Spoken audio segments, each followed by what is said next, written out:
Hello বন্ধুরা, কেমন আছো সবাই? নিশ্চয়ই খুব ভালো। আমি আর মা তো বেরিয়ে পড়েছি রেডি হয়ে। আমার আগে আমার বোন মেয়েকে নিয়ে বেরিয়ে পড়েছে, ও আগে আগে যাচ্ছে, আমরা পিছনে পড়ে।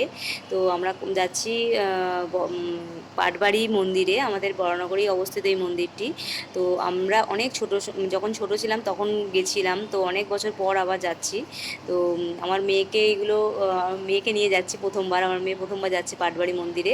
এই মন্দির হচ্ছে আমার দাদুর গুরুদেবের আশ্রম, মানে আমার দাদু এখান থেকে দীক্ষা নিয়েছিলেন। তো আমাদের বাড়ির সবাই এখান থেকেই নেবে, মানে নেওয়ার কথা এখান থেকেই।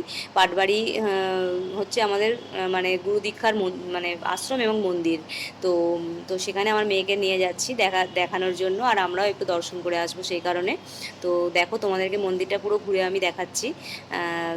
খুবই সুন্দর। ছোট যখন ছিলাম তখন দাদুর সাথে আসতাম, দাদু তো এখন নেই। তো মায়ের সাথে আসতাম, তারপরে বাবার সাথে আসতাম, তারপরে এখন তো মায়ের সাথে এসছি। আর মা মেয়েকে নিয়ে এসছে, বলে তোদেরকে নিয়ে যেতাম, এবার তোর মেয়েকে নিয়ে যাবো, চল তোর মেয়েকে দেখিয়ে নিয়ে আসবো। তো মেয়েকে নিয়ে এসছে, মেয়ে তো ঘুরছে মন্দির পেয়ে, খালি জায়গা পেয়ে ও তো একদম ছুটোছুটি শুরু করে দিয়েছে, ও যেটা করে আর কি। তো এখানে রাধাকৃষ্ণ আছে এবং মানে জগন্নাথ বলরাম আছেন, আর গৌরনিতাই আছেন। তো গৌরনিতাইকে এরকম একটা এত সুন্দরভাবে পর্দা করে মানে হাওয়ার ব্যবস্থা করেছে, প্রত্যেকটা ভক্তরা এখানে হাওয়া দিতে পারে, মানে পাখার বাতাস দিতে পারে। তো সেই কারণে এইভাবে সিস্টেম করা রয়েছে। তো আমার মেয়ে ওটা করছিল, আর আমার মেয়ে মানে ছোট্ট একটা ফুল মাথায় দিয়েছি ওর, ওই ফুলটা ও সেজে ঘুরছে।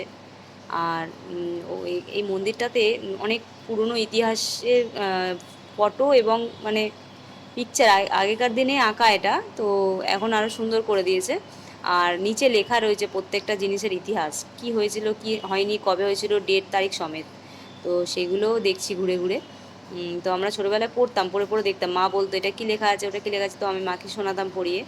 আর এখনও সেটাই করছি, তবে আরও সুন্দর হয়ে গেছে পিকচারগুলো, সুন্দর, কত সুন্দর লাগছে। আর এটা হচ্ছে গুরুদেবের আশ্রম।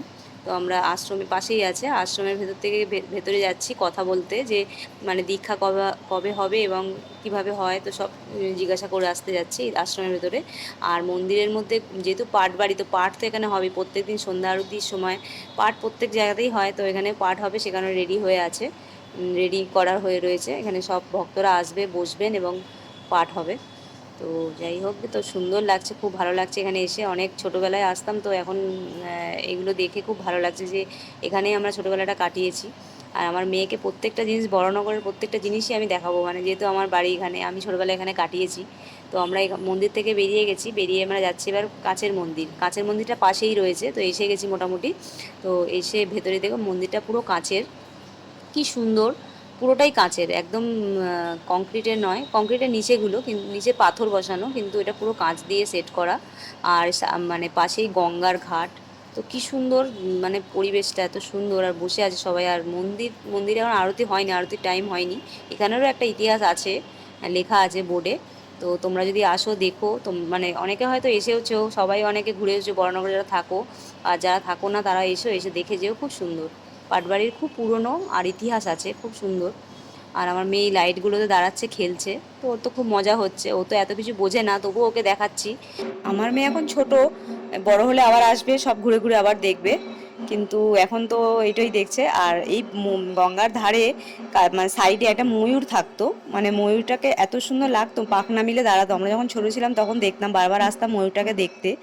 আর এখন তো ময়ূরটা অবশ্য নেই, দেখতে পাচ্ছি না।